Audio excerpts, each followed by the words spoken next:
రాఖీ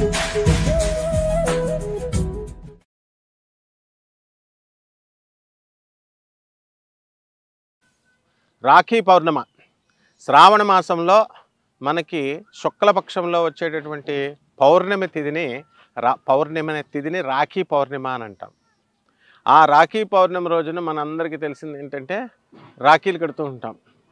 ఇది అన్నా చెల్లెళ్ళ పండుగ ఉత్తరాదిన బాగా ప్రసిద్ధి చెందింది. ఈ ఉత్తరాదిలో అందరూ కూడా మీకు రాఖీ కట్టడం, చెల్లెళ్ళు అన్నలకి, అలాగే అక్కలు తమ్ముళ్ళకి రాఖీ కట్టడం, ఏదో సంతోషంగా అన్నలు లేదా ఈ తమ్ముళ్ళు ఎంతో కొంత డబ్బులు ఇవ్వడం, ఇలా సాంప్రదాయంగా మనకి ఒక ఆచారంగా వ్యవహారంగా వస్తుంది. అయితే ఇది పురాణాలలో మరి దీనికి సంబంధించినటువంటి చరిత్ర ఉందా అంటే ఉంది. ఎలాగా అంటే మనకి ఇప్పుడు ఈ యొక్క యముడు సూర్యనారాయణమూర్తి యొక్క పెద్ద కొడుకు. సూర్యుడికి సంధ్యాదేవికి జన్మించినటువంటి వాడు యముడు, యామిని ఒక కూతురు.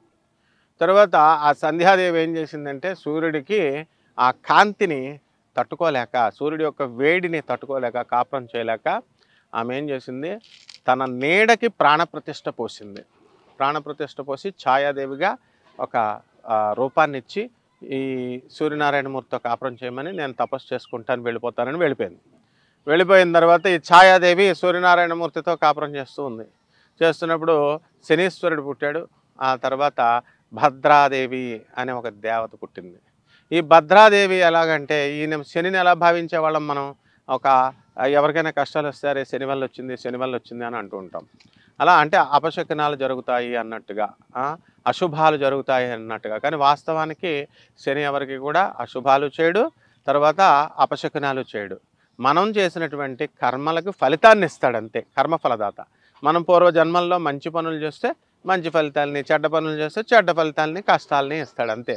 మంచి పనులు చేస్తే సుఖాన్ని ఇస్తాడు. ఆ విధంగా భద్రాదేవి కూడా ఆమె ఏం చేస్తుందంటే ఆమె కలహాలు పెడుతుంది, అంటే గొడవలు. ఆమె ఎక్కడుంటే అక్కడ క్రూరమైనటువంటి స్వభావం కలిగినటువంటిది. కాబట్టి ఆ భద్రాదేవి ఆ రాఖీ పౌర్ణమ రోజున ఆమె యొక్క పరిపాలన ఉంటుందన్నమాట.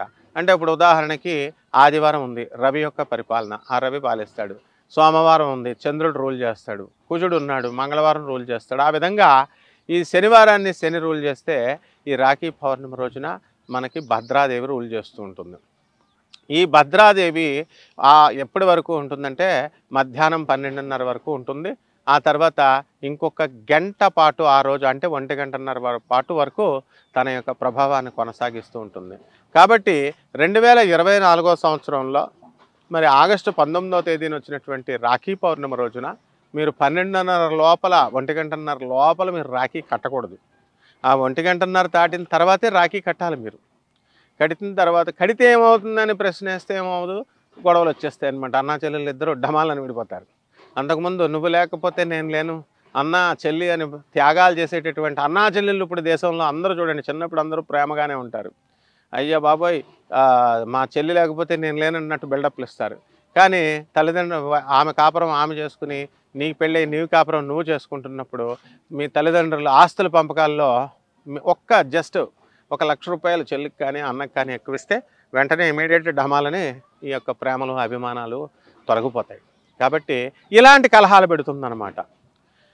మరి మీకు ఇంకా బాగా అర్థం అవ్వాలి అంటే ఒక ఆమెకి మెయిన్ రోడ్డు మీద స్థలం ₹1,00,00,000, వెనకాల ₹30,00,000 సైట్. వాళ్ళ నాన్నవాళ్ళు ఇస్తూ వాళ్ళ అమ్మే కెలికిందనమాట.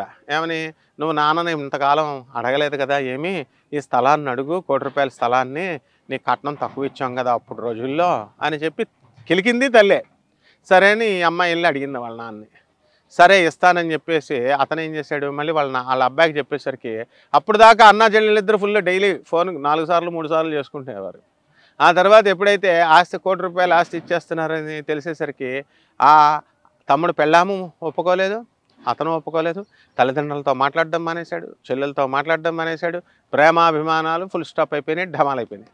ఆ తర్వాత మళ్ళీ ఎందుకని ఈ తల్లి చెప్పబట్టి, ఈ తల్లి వెళ్ళి మళ్ళీ కొడుకు చెప్పింది బిల్డప్గా, అరే మేము అది ఆ చెల్లిలా అడిగింది అందుకని నాన్న ఇస్తున్నాడు అది ఇది అని. అలాగా మళ్ళీ ఆ తర్వాత నాకు వద్దు అని అనుకున్న తర్వాత అప్పుడు మామూలుగా ఫోన్లు చేస్తున్నారు. అంటే కానీ ప్రేమాభిమానాలు లేవండి మా అన్న చెల్లెళ్ళ మధ్య అనే విషయాన్ని ఈమె గ్రహించి మనకు చెప్పడం జరిగింది. కాబట్టి ఇలా ఉంటాయన్నమాట. ఇదంతా కూడా భద్రశీల ముహూర్తం అంటారు, దీన్ని భద్రా ముహూర్తం అంటారు. కాబట్టి ఈ రాఖీ పౌర్ణమికి మీరందరూ కూడా మరి 1:30 దాటిన తర్వాత చక్కగా కట్టుకోండి. స్వీట్ ప్యాకెట్లు అవి పట్టుకెళ్ళి ఇచ్చి అన్న చెల్లెళ్ళు ఒకళ్ళొకళ్ళు చక్కగా గౌరవించుకోండి. అలాగే మనకి దీపావళి దాటిన తర్వాత భగినీ హస్తం అని చెప్పేసి భగినీ భోజనం అని ఉంటుంది. ఆ రోజున అన్న చెల్లెళ్ళు ఏం చేస్తారంటే అన్న చెల్లెళ్ళు అక్కలు అన్నలకు భోజనాలు పెడతారు వాళ్ళ ఇళ్ళకి పిలిచి.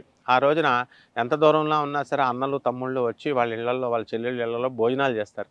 చేయడం వల్ల ఆ యొక్క అన్నగారి యొక్క ఆయుర్దాయము సౌభాగ్యము పెరుగుతుంది అనే విషయంలో మనకి అదృష్టం పెరుగుతుందనే నమ్మకం అన్నమాట. కాబట్టి ఇలాగే ఈ రాఖీ పౌర్ణమి రోజున కూడా ఒక చెల్లి ఒక అన్నకి మరి రాఖీ కడితే ఆ రోజు చక్కగా ఆ అన్న యొక్క ఆయుర్దాయం పెరుగుతుంది, అతని యొక్క సౌభాగ్యం పెరుగుతుంది, అదృష్టం పెరుగుతుంది అనే నమ్మకంతో మరి చేసుకుంటూ వచ్చారు. కాబట్టి ఇటువంటి పండుగలన్నీ కూడా చక్కగా చేసుకోవాలా.